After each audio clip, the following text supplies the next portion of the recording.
Miarabantsika rehetra ny tokantrano andray amin'ity alina ity amin'ny alalan'ny televiziona malagasy sy ireo haino manjery rahavavy manerana ny nosy. Tonga indray ity ilay fotoana izay nampanantenay ny filoha Andry Rajoelina ifampiresahana amintsika malagasy iray manontolo manoloana ny fiparitahana ity valanaretina coronavirus ity. Miarabanao Andry Matofilo.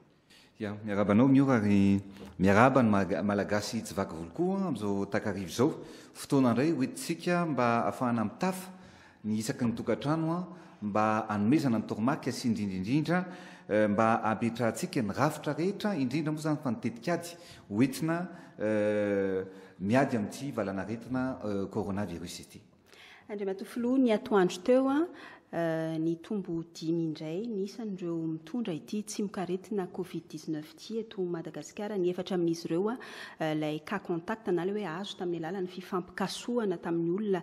nitondra izay tsimok'aretina izay ny iray cas importé 3 zany hatramin'ny androany aloha no tamin'ny atoandro teo moa zany no mitondra ity tsimok'aretina coronavirus ity. Asa efa niova ve izay tarehimarika izay Andry Matofilo? Ya, voalazanao teo tokoa ny isan'ireo olona mitondra an'ity tsimok'aretina ity zany dia 3 ankehitriny eto Madagasikara. Ny zavatra mahafaly dia na dia mitombo aza ny isan'ireo olona izay mitondra ny tsimok'aretina. Ny valanaretina moa zany marimarina ny tsimok'aretina marimarina kokoa dia 12 no sitrany somatsara ankehitriny zany. Zay zany ny zahantsika hatrany no hoe mba miasa mafy tsika mba tsy isiany aina fohy ohatra ny any ivelany satria raha hitantsika fotsiny zao ny any Frantsa dia 1000 ny olona namoy ny aina no maty tao anatin'ny 24 heures na tao anatin'ny ray andro zany dia zany hoe betsaka ny olona maty zay indrindra ny tokony hitandremantsika ombeny mba manaraka ny toromarika tsara mba tsy isiany olona na aina fohy manoloana n'izao valanaretina izay mandripaka maneran-tany zao. Andry Matofilo, miezaka ny fitondram-panjakana, miezaka ireo mpitsabo mba ifehany ity valanaretina ity tsy hiparitaka. Amin'izao fotoana izao nefa misy ilay fanapa-kevitra nambaranao hoe ahafahan'ireo mponina any amin'ny faritra izay mipetraka teto Antananarivo, voatery tafajanona teto Antananarivo zany hiverina ody any amin'ny toerana misy azy avy any. Misy milaza fa hoe alefa naparitaka ity valanaretina ity any amin'ny faritra ireo olona ireo. Manao any mikasika izay Andry Matofilo? Ny fanapa-kevitra rehetra rehefa makany ny fanapa-kevitra tsika aloha araka ny lazaiko ombeny dia misy foana ny antony ary ny adidy mitondra fanjakana dia miaro indrindra mba tsy paritaka ity valanaretina ity. Zao ny zavatra mitranga tao anatin'izay 2 herinandro zay nanovantsika an'le hoe confinement partiel indrindra moa zany teto Antananarivo dia nilazatsika hoe tsy afaka mandeha mivoaka intsony ny taxi brosy makany amin'ny faritra. Rehaky daholo ny fitarainan'ny olona marobe mipetraka somonina any amin'ny faritra. Anisan'izany ohatra ny olona nitsabo tena teto. Misy olona nanao scanner ohatra avy any amin'ny faritra alavitra marobe izy ireo fa tsy tononoko tsirairay avy. Misy ireo olona nitsena, misy ireo mpianatra tavela teto, misy ireo mpanao fanatsanjahantena maro isan-karazany zay naketo Antananarivo dia tavela teto avokoa reny olona reny. Nandritra an'izay 12 andro zay nanambaratsika hoe tsy misy tsony ny fitaterana makany amin'ny faritra zay dia nitondra fahasahiranana betsaka ho an'ireny olona reny zany ny zavatra fanapa-kevitra ny raisitsika izany. Betsaka an'ireo no natory tany amin'ny fianakaviana, lasa vesatra ho an'ny fianakaviana. Misy no tsy manana fianakaviana dia matory an-dalana. Ary misy kosa ireo olona izay nitsabo tena lany vatsy tanteraka satria tsy afaka nymoditsony satria ny tsaboana ny akarana taty nanaovana scanner, nanaovana fitsaboana maro samihafa lany ny teo am-pelantanana. Nangataka ireo olona ireo hoe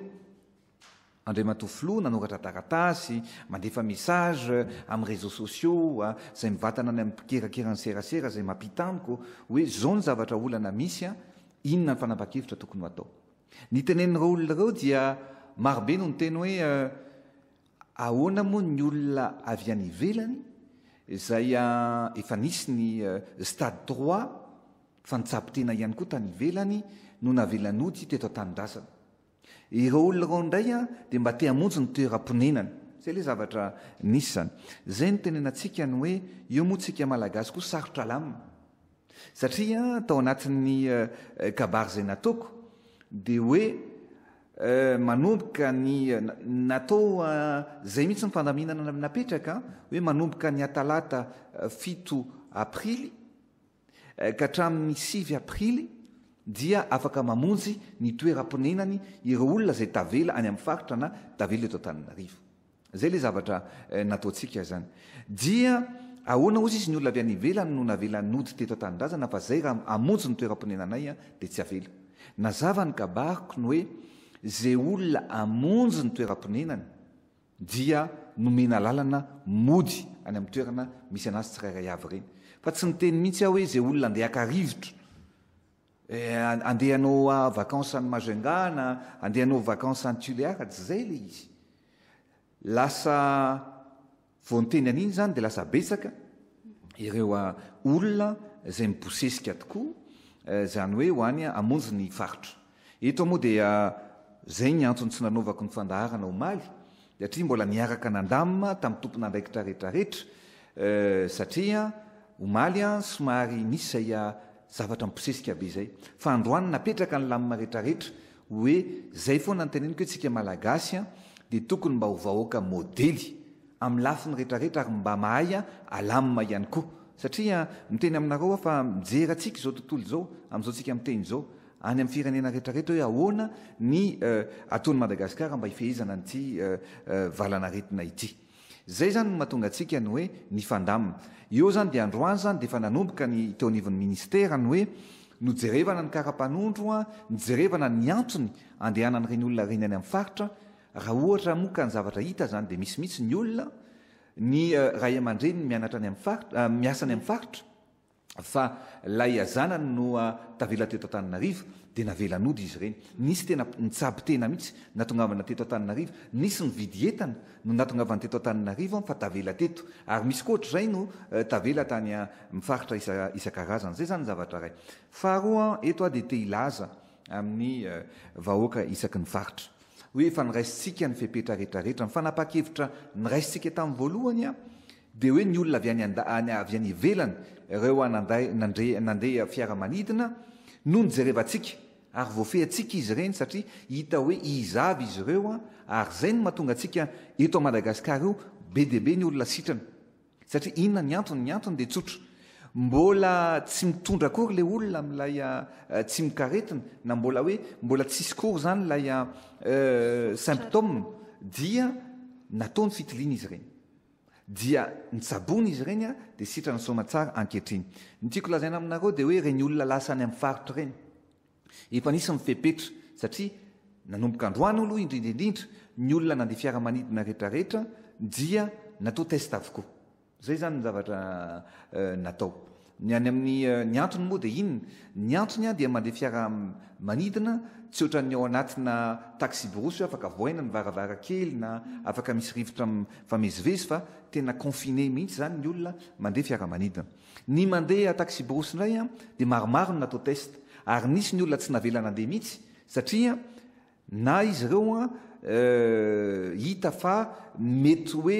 hitondra an'ilay tsy mikaretina zany hoe nisy an'ilay sorotra aretina teny aminy na mikohaka na miakatra ny température dia najanona avokoa ary ny olona zay fantatra satria nisy enquête teny hoe ianao hoe nanana fianakaviana avy any ivelany mitaiza ianao mipetraka teto Antananarivo nisy enquête kely zany natao ka ny olona zay amin'ny fanerasera tamin'ny olona avy any ivelany dia natao test avokoa zany hoe za zany afaka miteny hoe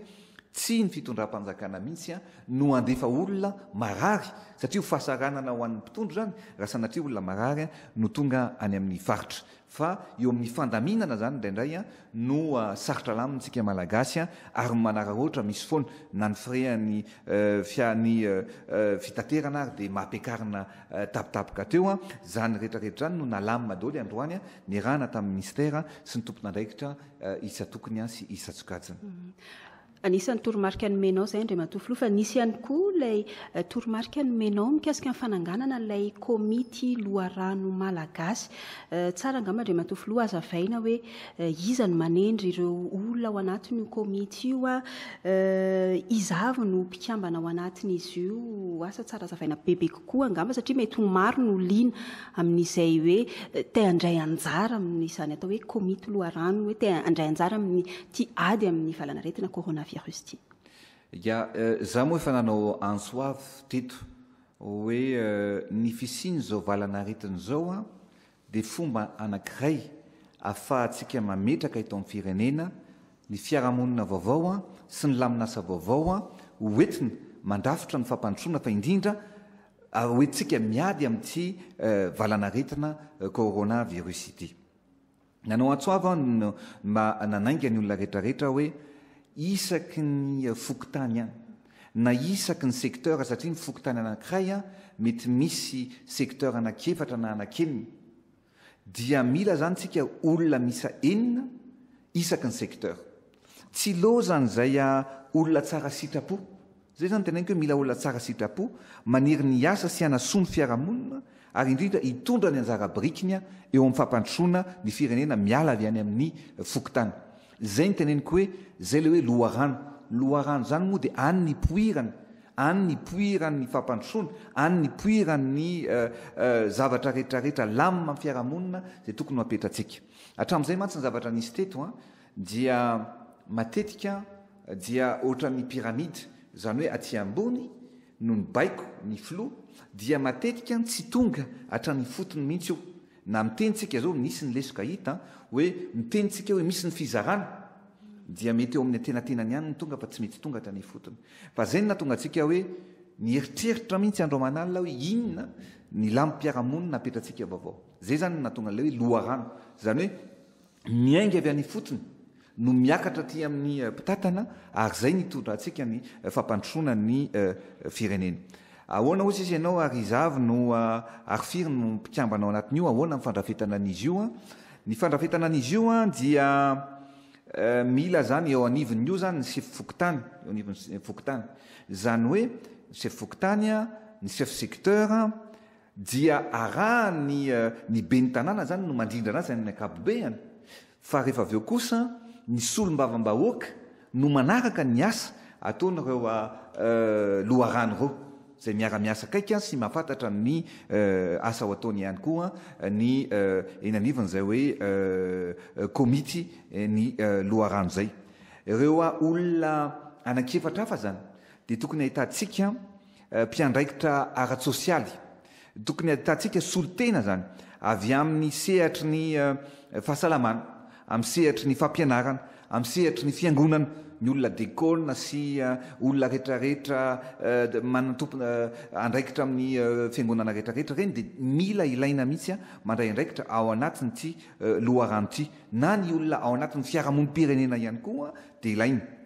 Ao anatin'izany mety ahitantsika ihany koa ny eo amin'ny lafin'ny fandriampahalemana na mpitandro ny filaminana afaka atao ihany koa ireo ray aman-dreny ao tanàna. Any amin'ny faritra moa dia misy ny sojabe, misy ireo ray aman-dreny toteny izay hita rehetrarehetra tokony handrafitra n'ity loharano ity. Ny zavatra tokony takiana amin'ireo olona ireo zany dia zao vao mijoro ireo olona ireo dia tokony anana ny fitokisana ny olona ao an-tanàna fa ray aman-dreny toteny mahitsy ny olona rehetrarehetra apetratsika ao anatin'izany. Ao anatin'izany zany dia olona ny olona dediavintsika dia olona tsy tia kolikoly, olona entitra sy toteny, olona mahitsy, marina, manana ny finiavana sy ny fandavateny. Ao anatin'io dia bénévolat zany io zavatra ho atao io, mahay mihaino ny mpiarabelona ary indrindraindrindra misokatra amin'ny hevitry ny hafa, misokatra amin'ny hevitry ny rehetrarehetra, indrindraindrindra ny zavatra tena mipetraka dia fotoanan'izao ny dediavantsika ny olona tia tanindrazana. Mila olona tia tanindrazana zany ao anatin'izay komity ny loharano zay. ahoan'indray andray matofilo fomba nyendrena azy ireo satria sao dia mieritreritra ihany koa ny sasany hoe sao dia efa le namanamany chef fokontany no tendreny ao izay tsy hanao tsony fa sao dia tsy tafiditra ao izay misy ve hoe atao hoe critère moa no ilazana azy hanendrena ireo olona ireo ihany koa ny olona eo anivon'ny secteur anankiray a dia afaka manolotra ny mponinao aminy hoe ty olona tya no atokisanay a isolo-tenanay a ao anivon'ny komity ny loharano fa le izy zany dia araka nylazaiko teo ny beny tanàna mazava ho azy ny chef district ny chef fokontany no mandrafitra ny io komity ny loharano io dia eo zany ny olona rehetrarehetra araka le nyteneniko teo hoe olona izavy a dia afaka manolo teny satria io loharano io zany dia tokony mba mivory indray mandeha isam-bolana fa amin'izao vaninandro iainantsika krizy iainantsika zao ady atrehantsika zao a dia ivory foana io satria ny zavatra ataontsika hoe io zany atreto no tsy mampandeha tsara an'ilay asa tiantsika atao amin'ny lafiny fanampiana ara-tsosialy hoentin'ny fitondrana zany za eto dia niantona nasivana an'io a tsy te aretsony a no hoe ary hoentitra mihitsy amin'izay hoe misy fanomezana sy fanampiana omena ka tsy ho tonga any amin'ireny olona tsirairay avy ireny betsaka ny izaka efa natao a na sanatriany vava ladiany lelakoa hoe tonga le fanampiana fa lasa miena le zavatra rehefa azon'lay olona eto zany a dia mino fa ny olona toteny dia afaka mijery mihitsy ao amin'le secteur hoe aizany lista hito amintsika aizany le fanomezana omena izany nahazo a ary raha sanatria izany tsy nahazo dia izany tsy nahazo zay zany zavatra anankiray io rafitra fiarahamonina vaovao io a no entintsika zany andrindra ny eo amin'ny lafiny maro eo amin'ny lafiny fizarana ny tohana ara-tsosialy zay nylazaiko teo zany hoe mampahafantatra sy mampiely eo anivon'ny fiarahamonina ny amin'ny fiasan'ny tohana ara-tsosialy zay nomeny ny fitondram-panjakana ireo zany nilaza hoe zao nomeny ny fitondram-panjakana zao ny anjarantsika eto amin'ity secteur ity ireo ihany koa no mitily ireo olona zay tokony hisitraka raha misy zany ny fijerevana ohatra nytenentsika teo zao hoe ahoana izy ampivarotra amoron-dalana eto amin'ity fokontany ity izy ny chauffeurna taxi eto amin'ity fokontany ity a dia ireo no mitily an'izay olona rehetrarehetra zay ireo ihany koa no mametraka ny fangararahana hoe zavatra mangarahara zany a am'laminy fizarana rehetra zay tokony ho atao zareo ihany koa no miandraikitra mandrindra sy manara-maso izany fizarana rehetrarehetra tokony atao zay a ny amin'ny lafiny ara-tsosialy misy indray a ny lafiny eo amin'ny ara-pahasalamana io zany no afahantsika ankehitriny anohatra sy andresy tanteraka an'ity coronavirus ity ny antony dia zao reo komity ao amin'ny loharano ireo zany a no mitarika ny asa rehetra eny amin'ny fokotany mahakasika ny olana ara-pahasalamana raha misy marary any amin'ny fokotany any amin'le secteur ireo ny tonga dia mampandre makany amin'ny mitondra an'le olona makany amin'ny CSB2 na mitondra any amin'ny olona any amin'ny hôpitaly sy ny sisa sy ny sisa ireo ihany koa no mampandre avy hatrany zany ny tompon'andraikitra ara-pahasalamana dia moa tsika dia mbola mametraka an'le hoe zone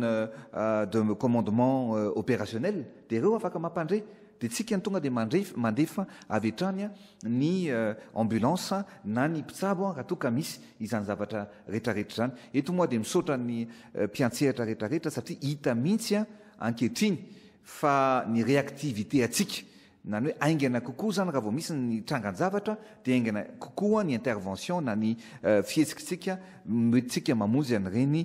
voina rehetrarehetra zay mety misy ireny ary ny farany dia eo amin'ny lafiny fandrindrana ny fiarahamonina amin'ny akapobeany zay le hoe andrindra fiarahamonina vaovao tsika ao anatin'ity fametrahana n'ity loharano ity izany hoe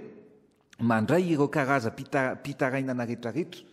ireo komity ny loharano ireo ary indrindra afaka mamavy hatrany koa ny fitarainana zay azon'izy ireo amin'ny fitondrana vahaolana ireo ihany koa no mampiakatra ny fitarainana tsy voava amin'ny isaky ny ambaratongany na io zany tonga dia any amin'ny beny tanàna na ny amin'ny ministera na ny amin'ny sehatra maro hafa isan-karazany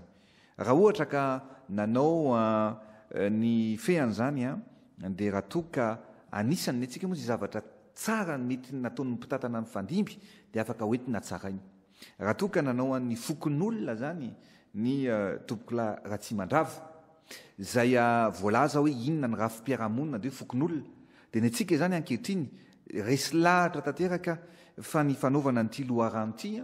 no ahafahantsika voalohany miady sy miaro amin'ity aretin'ity ary faharoa ahafahantsika mife ny lampim-piarahamonina vaovao amin'ny asa soa rehetrarehetra sy fampandrosoana zay atao eny anivon'ny fokotany. Amin'ity fananganana ny komity loharano ity Andriamatoa Filoha amin'ireo faritra izay misy ny fiboana ve aloha ny anomboana asa ny faritra rehetra tonga dia miara-ananganana daholo? Ya ny faritra ampiasaintsika azy ananganana anazy aloha ny faniriana dia manerana ny Madagasikara fa ankehitriny aloha zany dia ataontsika izy ity amin'le faritra misy an'le fijanonana any an-tranona fiboana ozy izy ianao teo zany hoe ny eto Antananarivo ny any Toamasina ary ny any Fianarantsoa ny zavatra ho ataontsika manomboka izao zany ny zava-dehibe ho apetraka ao anatin'ity zay iaraha miasa ary nahazoantsika famatsim-bola avy any amin'ny Banque mondiale dia ny resaka digitalisation eny anivon'ny fokotany. Ny zavatra atao zany dia zao manomboka izao zany dia manomboka amin'ity herinandro ity ny fokotany rehetra ao anatin'ireo toerana anankitelo ireo zay nilazaiko Antananarivo Fianarantsoa ary any Toamasina dia alaina amin'ny manana base de données avokoa ny olona rehetrarehetra zany dia ataontsika anaty base de données misoratra ao daholo ny isaky ny tokantrano satria ny olana eto amintsika zao be dia be noho ny efa nanomboka ny zara zao tsika dia nahita ny olana misy dia noho ny fahasairanana zay iainan'ny malagasy dia misy eny ambany tanàna eny misy trano anankiray fa misy efitra roa ao fa anatin'le efitra roa fianakaviana samihafa mihitsy sasany mpivarotra amoron-dalana ny sasany mpanasa lamba fa samy miainao satria tsy mahazaka ny lofatrano intsony dia ao zany ry zareo ny akamaroany reny olona reny dia tsy manana kara-pokotany ary ny akamaroany reny olona reny dia tsy manana kara-pifidianana any koa zay zany olana hitanay am'izao tsika miteny zao dia zao zany ny ataontsika manomboka zao dia répertoriena na alaina anarana daholo zany reny olona rehetrarehetra reny alaina ny registre reny amin'ny fokotany dia amena laharana numéro zany hoe ao anatin'ity secteur ity dia misy tafiry zany hoe mety misy trano ohatra hoe 100 fa ny olona tena fianakaviana mipetraka koa mety 50 ampy 100 dia soratana daholo tsy soratana tanana tsony ny zavatra mitrangana miora dia zao zao tsika 2020 fa zao tsika voasahirana nanao an'ity asa ity hoe ahoana moa ny tena ahitana marina nisan'ny olona mipetraka isaky ny tafo zao zany tsika dia nahazo famatsim-bola avy any amin'ny banquière isam-pirenena teneniko anao teo ovatsiana ordinateur daholo ny fokotany ary ny opérateur de saisie rehetrarehetra eny anivon'ny ministère rehetrarehetra anampy ny fokotany anao ny base de données vaovao io zay zany ny zavatra ray faharoa manarakarak'izay rehefa vitsy zay ny olona rehetrarehetrarehetrarehetra isaky ny tokantrano dia omentsika carte magnétique avokoa miaraka amin'ny code barre zany hoe rehefa misy ny fanomezana dia scanenao iny code barre iny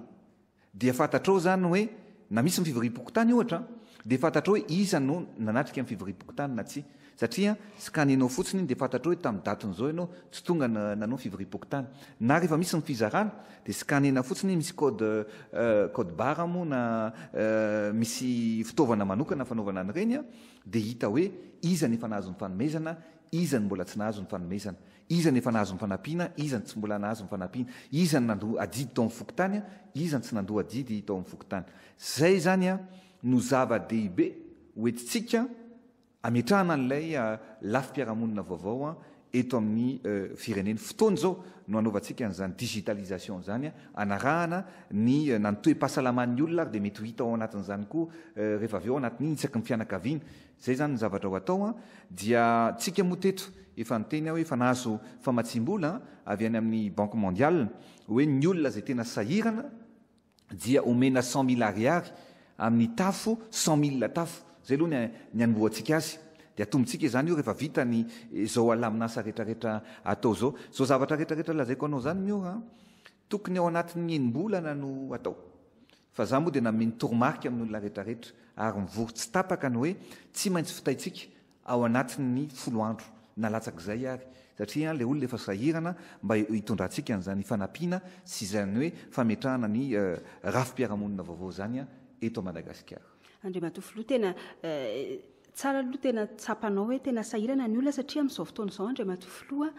lasa sarotra be ny tenenana an'ilay olona hoe mijanona ny trano ireo olona mba herovana ny ainao, herovana ny fianakavianao, herovana ny mpiray tanindrazana aminao. Lasa fotom-pisainana indray ho an'ny sasatsasany hoe alaonay marary toy izay matinoana satria tsy fantatray satria izay mety ho sitrana efa nisy 2 zao ireo sitrana. Andriamatofilo sao misy fomba iresana amin'ireo vahoaka namatsika hoe mijanona re any trano fa tena fiarovana ny ainao sy ny fianakavianao ane mijanonana any trano. Ya za moa mahazo tatitra foana ary marina zany teneninao zany mioro. Ny tany Tomasina zao dia nitatitra azoko tany vo androany ny eto Antananarivo koa misy an'izay dia ny hoe efa betsaka ny sitrana dia misaotra amin'ny fitondram-panjakana fa sitrana zany io dia alonay zay mihitsy ny tenin zareo alonay marary tsy zay matinoana na matina noanana zay le niteneniko hoe mila fahatsapatina amin'ny tsirairay avy ary za moa eto dia mampirisika anareo mihitsy atao amin'ny televiziona malagasy mba alefaso eto mba ho hitan'ny vahoaka ireny tsy ampitsony ny toerana asinan'ireo olona nodimandry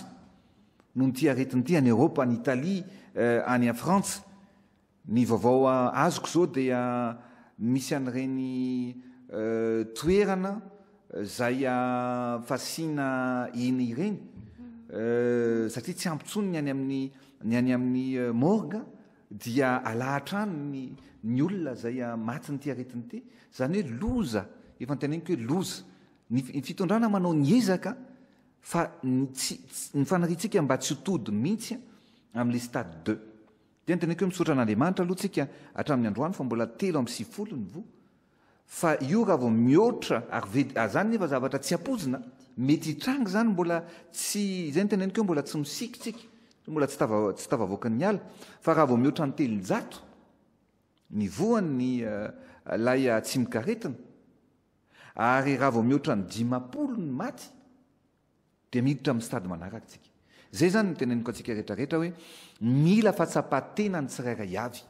fa tsy hoe tsy maninno fa sitrana manana hevitra tsika hoentina ary manana fanafody hoentina nasitranana anazy fa io kosa niteneniko hoe ny fitandrematena ny olona tsirairay avy rehefa mitandriny tsika rehefa mahatsapatena dia izay ihany ny ahafahantsika miaro ny tenanao miaro ny fianakavianao fa indrindra miaro amin'ny firenena ray manontolo.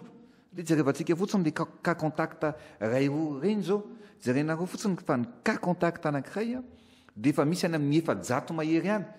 ny olona tsy maintsy ary tena asa be ilay izy ao ny fitondrana tsy maintsy atao ny fitoliana tsy maintsy atao ny fanaraha-maso ny tsy partahany lay tsy mikaretina any amin'ny olona tsirairay avy ihany. Zay zany ny zavatra tsy maintsy atao fa eto moa dia mbola manetana foana any olona tsirairay avy hoe milaza tsika hoe mbola tsisy maty dia andeha anao goragora sanatria. Zay ny tenentsika hoe mila mitandrina mandrakarivotsika satria mbola ho lava ity fiadiana amin'ity valanaretina ity. Raha ohatra tsika ka mahay mifetena daholo ka raha toa ka maro ny sitrana tsy mebetsaka ny vo dia ao anatin'ilay 5 andro nanomboka tamin'ny lahady mandra-pahatonga ny 5 andro manaraka dia mety hialefaka kokoa ny fanapa-kevitra ho raisitsika satria ampiseho amin'ny eo masin'izao tontolo zao zany tsika hoe voafehy le valanaretina. Fa kosa raha ohatra ka tsy mitandriny tsika dia ataoko angambany fa mety hoe mafimafy kokoa mety mbola hitohy nefa tsy zay ny fanaritsika rehetrarehetra ny fanapa-kevitra zay ho raisiny. Efa niresaka fanafody any ianao teo Andriamatofilo nisy ny fanomezana izay nomeny Fondation Action androany tolakandro asan'ndeha aloha rahantsika ny mikasika an'izay aloha ny resantsika Andriamatofilo. Fanafody hydroxychloroquine 9 boaty ahafahana mitsabo olona 2 tratry ny coronavirus no manampy ny fampilatanan'ny gouvernemanta malagasy hitsabona ny covid-19 ankehitriny. Ny vondron'orinasa Action no mbany OFAM sy ny OMS ny tonga nanolotra azy reto ny filohan'ny Repoblika Androany Tolakandro mba ho fanohanan'izy ireo ny ezaky ny fitondram-panjakana. Nous voyons vos actions tous les jours, à la télévision, au travers de vos discours, au travers de vos descentes. Isan'andro izay mahita ireo asa ataonao na amin'ny alalan'ny fahitalavitra na amin'ireo lahateny sy ireo fidinana ifotony ataonao. Nandrisika ny malagasy ianao mba hitandrina amin'ny andavanandrony mba hiarovan'ny tenany ary miaro anay. Ary ankehitriny dia lasa ohatra ho anay ireo afatra nampitainao. Androany, noho ny fitarihanao Andriamatofiloha dia mamiratra Madagasikara ary modely amin'ity ady amin'ny tsy mikaretina ity. Amin'ny mampisehatra amin'ny tsy miankina anay dia maniry izay Andriamatofiloha no eo anilanao andray anjara amin'ny ity ady ity. Nous souhaitons être à vos côtés, participer à ce combat.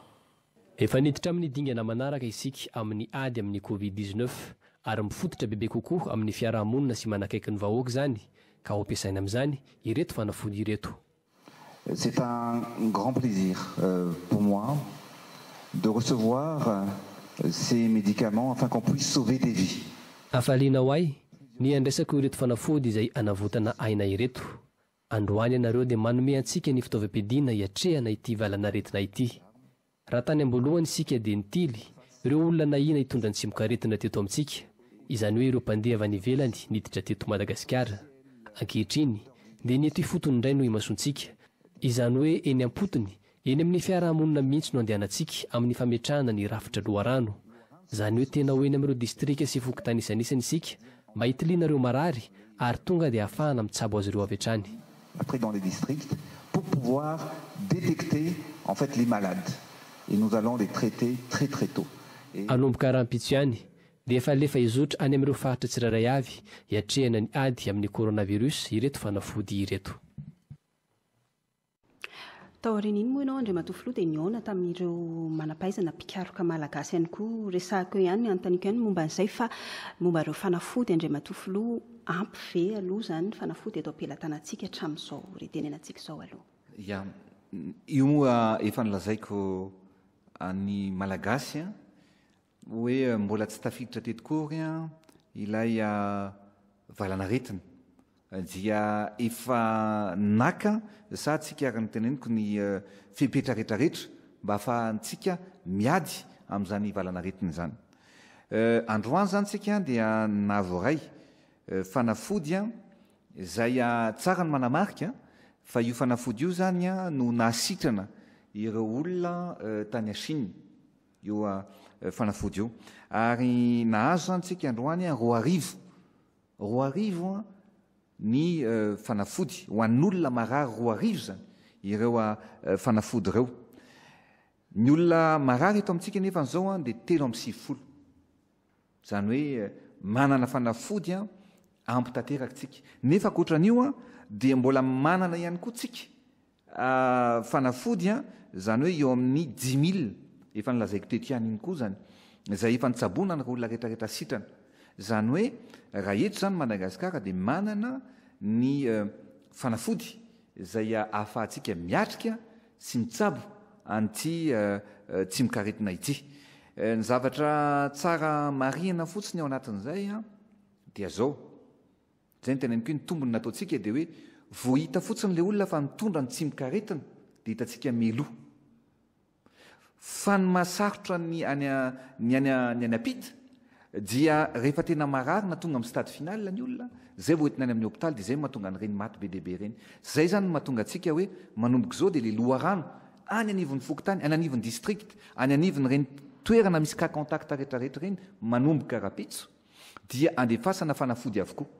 Zany hoe vao misy zany ny olona hita fa mitondra ny soritra retina tonga dia atao test avy hatrany tonga dia omena ny fanafody. Zay ny fomba aresentsika tanteraka nyty valanaretina ity eto Madagasikara. Zay zany ny zavatra mikasika an'iny ananatsika ny fanafody rehetrarehetra ahafahana hoentina mitsabo ny malagasy ary mihoatra lavitra noho ny zavatra mety hitranga ny eto am-pelatanantsika ankehitriny. Ary raha mikasika ilay fionanao tamin'ireo manam-pahaizana ireo mpikaroka malagasy moa zany Andriamatofiloha, mety hoe misy fanantenana ihany koa ve zany Andriamatofiloha ny ahitana fanafody vita malagasy anampiana n'iny fanafody nasitrana ny zareo tany Chine iny? Ya, ny zavatra resahako angamba mikasika an'izay miora dia afaka atoditsika ny manova ny tantaran'ny firenena sy ny tantaran'izao tontolo izao, indrindra ny tantaran'ny Madagasikara. Ny antony dia zao nisy fotoana tsy miasa andro aman'alina, eo moa indraindray adiny 4 raha be indrindra no matory isan'andro. Amin'ny 4 ianao dia efa taitra, dia efa manoratra, dia efa mifampiantso amin'ny olona, ary matetika dia androany tontolon'ny andro dia tsy nitsahatra ny fampiantso amin'ny olona avy any ivelany. Za mahazo taratasy be dia be, mifampiantso amin'ireo dokotera, ireo manam-pahaizana maneran-tany mihitsy mijery hoe inona ny vahaolana. Efa nahazo taratasy tamin'ny fa 4 ny volana martsa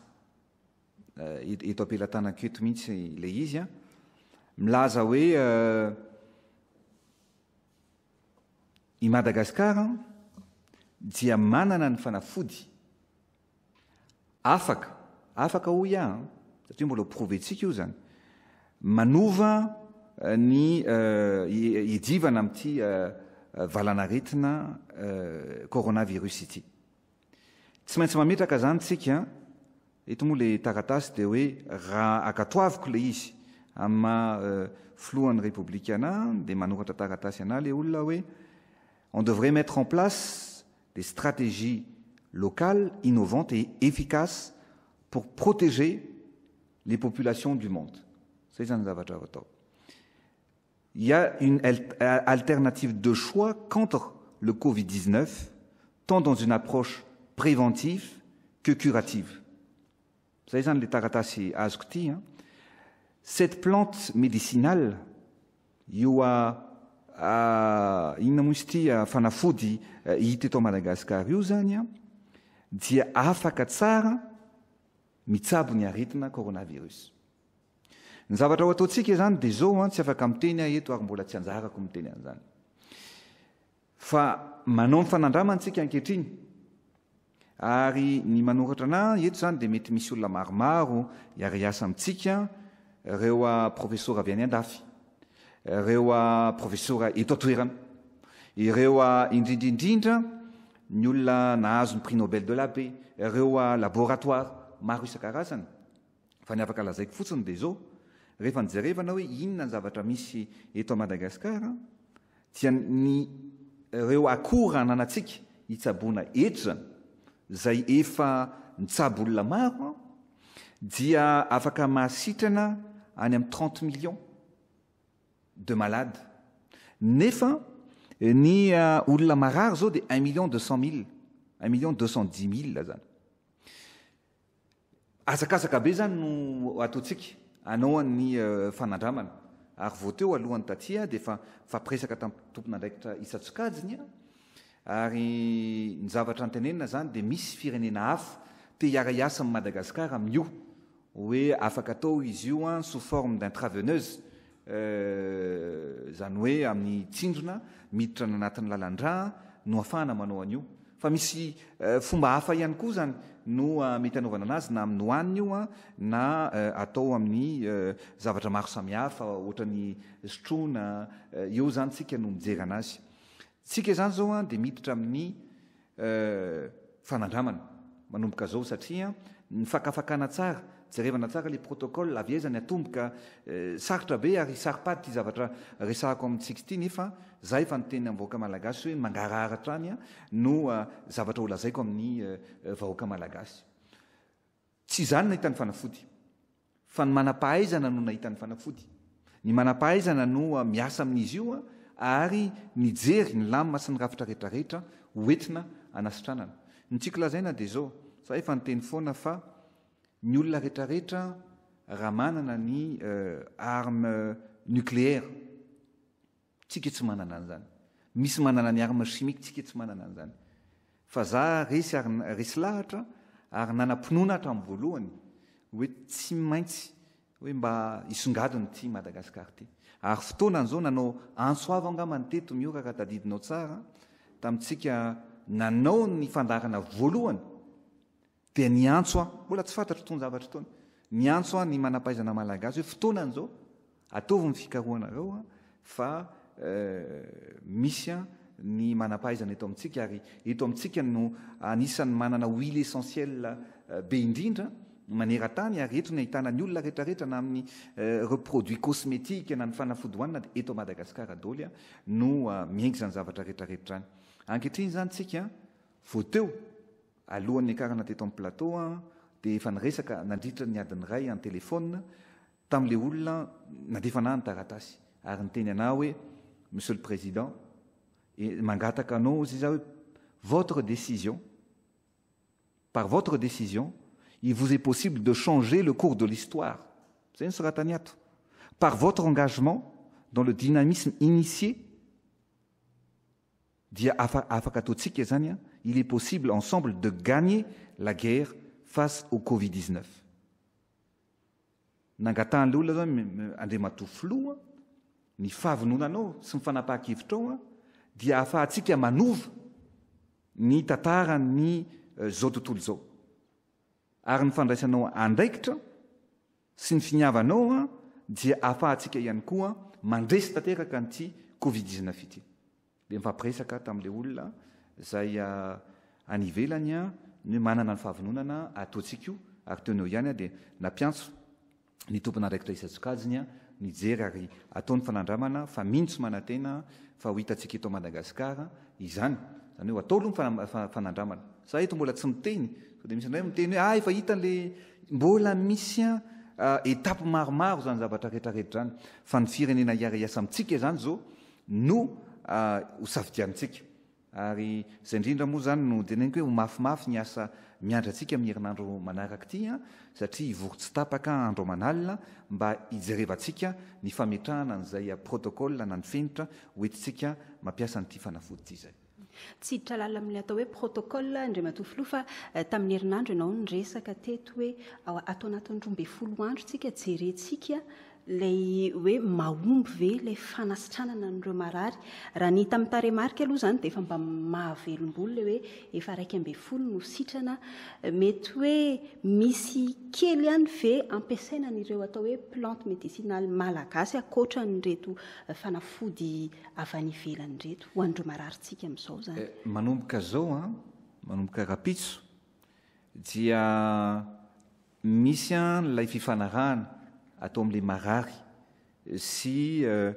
ny mpikaroka malagasy eo anivon'ny ministère ny anomezana anazy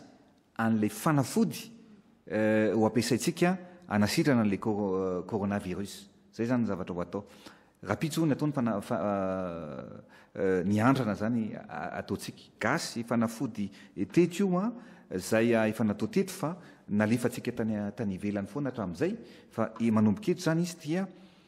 notazomina daholo aloha ary efa namoaka taratasy ny ministère hoe tsy fahafahana manondrana ntsony an'ilay plante io. Ankehitriny moa zany hoentitra tsara tsika satria so sanatriny vavaladiny lela ho vidiny ny firenenana any ivelany daholo indray dia tsy anana ntsony etsika. Fa zay zany ny zavatra ho atao tena ho ambesana maramila ho ambesana mihitsy zany ireo stock zay misy an'ireo akorao eto amintsika ary tonga dia ho atomboka rapitso ny zavatra rehetrarehetra satria niteneniko anao za mahazo taratasy avy any États-Unis sy ny karazany fa zay andrana naomby tany États-Unis andrana naomby tany Chine ireo ny afangaro amin'ny zavatra nanatsika eto dia zay nga manzaty scientifique fa resy lahatra amin'ny fanazavana izy ireo ny taratasy alefa ny aty amiko fa hita eto Madagasikara ny fanafody anasitranana an'ity valana retina ity. Vaovao mafaly zany efa ahitana fanantenana zany Andriamatofilo fa Ny zava-misy amin'izao fotoana izao ihany koa Andriamatofoloha misy ilay fizarana arovava amin'izao fotoana izao nambaranao moa izany fa tokony hoe ahazo ny isam-pianakaviana isa-tokantrano amin'izao fotoana izao a 5 alina no anjara nalefa ny Fianaratsoa 5 alina ny Tomasina eto Antananarivo Rahetsy angamba izay raha tsy diso a araka ve nefa ireo arovava eritrereto ny fitondram-panjakana ho zaraina maimaim-poana amin'ny vahoaka manerana ny nosy ireo. Ya raha ny lamina napetraka dia tokony ho isaky ny tokantrano aloha dia azo arovava avokoa fa zay ny teneniko hoe izao zany zavatra ho ataontsika satria eo amin'ny 150 000 isan'andro eo zany no vitan'ireo orinasa afakaba. Ny ezaka ho ataontsika dia farafakeliny any amin'ny 5 millions any zany ny arovava atao. Ary eto moa dia milaza indray satria ny sasany moa le resaka vola foana ny resahana fa tsisy volantsika malagasy no manao an'io fa vola azo avy any amin'ny banky iraisam-pirenena zany na amin'ny banque mondiale no mandoa an'ireny vola ireny ary zareo no tsika zany mivalide fotsiny hoe ilainay tia dia isy no mividy an'izay zavatra rehetrarehetra zay. Zay zany ny zavatra voalohany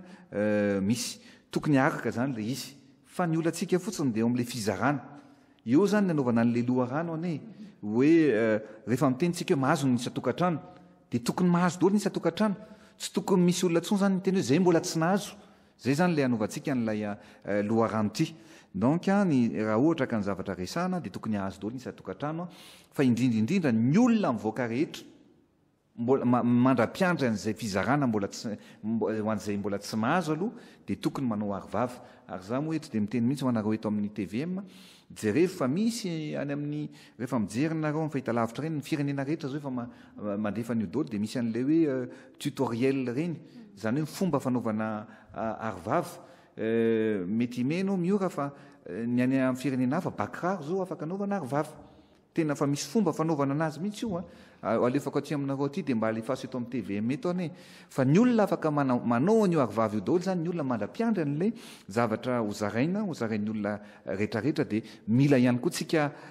malagasy tia karokaroke dia donc ny tiako lazaina hoe mba afaka samy manao ny arovavany aloha mandra-piandra n'ilay arovava zay ho alefa any amin'ny tokantrano tsirairay avy. Fa ito kosa zany ny mpivarotra eto dia miteny miafatra zany ho an'ny olona rehetra any amin'ny faritra indrindra moa zany fa efa nandefasana ny Tomasina, efa nandefasana ny Fianaratsoa, ny mpivarotra, ireo olona mifanerasera amin'olona rehetra dia tokony tonga dia mba atao lahara-pamehana fizarana ny arovava amin'ireny olona rehetra ireny. Vaovao nisongadina androany Andriamatofoloha ny mikasika ny filoha teo aloha ny amiraly Didier Ratsiraka izay nanao valandresaka ao amin'ny mpanao gazety fa tsy vitany hoe nanao valandresaka fa nanome fanampiana ihany koa izy na tamin'ny brigade d'intervention rapide na ho an'ny nanome fanampiana ho an'ireo marary nambarany moa fa hoe pension nandritra ny volana mars iny no natotony natao fanomezana izay. Ahoana fahitanao an'izay Andriamatofoloha ary ianareo hoe misy fifandraisana ve enao sy ny filoha teo aloha ny Didier Ratsiraka? Za moa teto nanao antsoavo hoe ny fifanomezan-tanana amin'ny olona rehetrarehetra.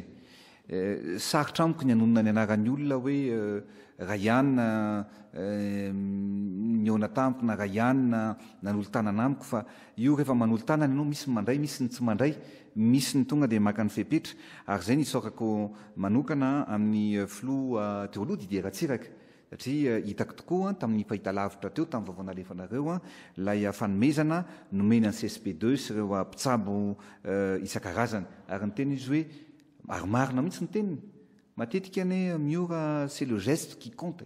le fomba fihetsika sy fanoloranao no zava-dehibe indrindra. Ary eto amin'ny teny mihitsy hoe satria ianao manontany fa ny filoha Didier Ratsiraka angambany ataoko raha kely indrindra isan'andro miantso ahy foana fa na isaky ny 2 andro ary tena mitovy ihany zay mirahalahy mianaka tena hoe mivaky loha mihitsy amin'ny hoe ahoana ny navotana an'ity vahoaka malagasy ity ary mamety torohevitra maro be izy amiko hoe ampy ve nyzao tandreminy zao ny tokony ho atao zao ny zavatra tsy maintsy atao indray jereo fa misy an'izao ary dia mifampiantso ary mifampiresaka matetika mihitsy ny tenako sy ny filoa teo aloha didieratsiraka reto moa tsetsatetsatsiaritra ihany nandefasany le baomma fosy reny a hoe ty mba ampiasaonao izy nandefasany ho anay mivady izy baomma fosa kely reny le anyvaniala izy zay a nalefa ny tany an-trano hoe ty ozy izy mahandramo fa mety ty a ary afaka mena ihany koa an'le olona raha ohatra ka manana an'ilay sinina na hoe fahaseporana dia zay moa zany juste parenthèse fotsiny iny na baraingo araka amin'ny fitenenana eo amin'ny lafiny hoe fifandraisana amin'ny mahasamy olombelona sy amin'ny mahafilo pirenena teo aloha anazy zay. Andriamantofiloha araka nambaranao teo zany no maromaro ny asanao betsaka kokoa ny asanao no ny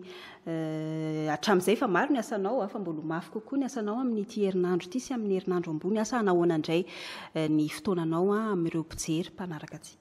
Ya misy zava-dehibe